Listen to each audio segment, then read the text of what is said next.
What is up, arm wrestling community? There's a storm brewing outside, and it looks like things are starting to heat up over in Russia. We just talked about Andrei Smaev and the possibilities for him moving forward with arm wrestling. A few comments mentioned Kirill Sarychev as a decent opponent for him to train on, and now we've just seen that. He's gone over to Ivan Matushenkov's gym and met up with Kirill for a bout of training. So let's take a quick look at that. We can see that Smaev has that hopeful excitement that everybody does when they head out to new opponents, that perhaps they might be the best. But as we all know, that rarely happens, and we can see that Kirill has spent a lot of time training. He is very familiar with techniques and the specifics of the sport. Of course, that doesn't mean that he is one of the best, just that he is a worthwhile person for Smaev, who is much rawer and more undefined to train against, rather than the weaker, non-professional arm wrestling opponents we have seen so far. So quickly, we'll just recap for those who don't know who Kirill Sarychev is. He was the world record holder in the raw bench press with 335 kilograms or 738 pounds, putting him ahead of Eric Spoto and Scott Mendelson before him. Obviously, since then, the record has changed hands, but in his time, he was one of the best and most well-recognized figures in Russian powerlifting. He was essentially a younger face in the OG crew of Russian powerlifting phenoms, like Konstantinovs, Belayev, Pozdayev, and Milanichev, alongside people like Yuri Belkin.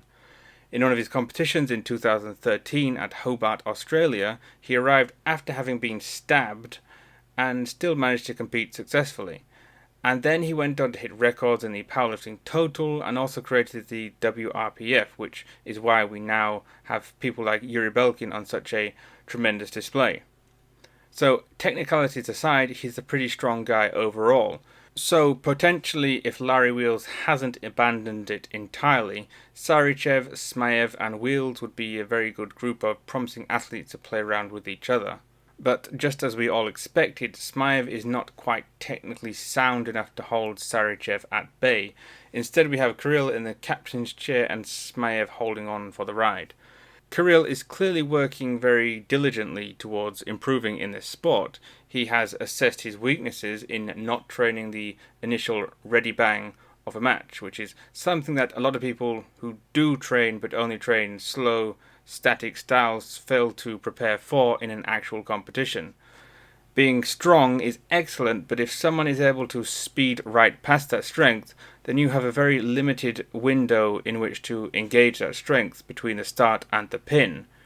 One of the possibilities for injury might be, as he says, catching these fast starts, because if that person who starts fast is also strong, then once you catch them midway, you are going to be loading an awful lot of stress in a very abrupt motion on the elbow and quite likely the bicep if you are in the losing end of a catch. On the last video, someone mentioned that Smaev had small hands, but I don't think he does especially. The base of his little finger seems plenty bulbous, possibly more so than Kirill's.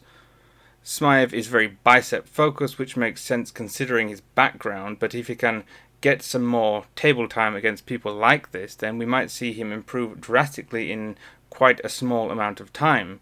And in Kirill's case, the strength is there. The technique foundations are forming, so we just need to see him go against real opponents to get an idea of how he's doing. So I think we need to see the pair of them head over to Seplenkov's gym and see what happens there with real opponents in real matches. But other than that, I'll leave it there. Like, subscribe, don't subscribe, whatever floats your boat. But otherwise, either way, I'll see you later.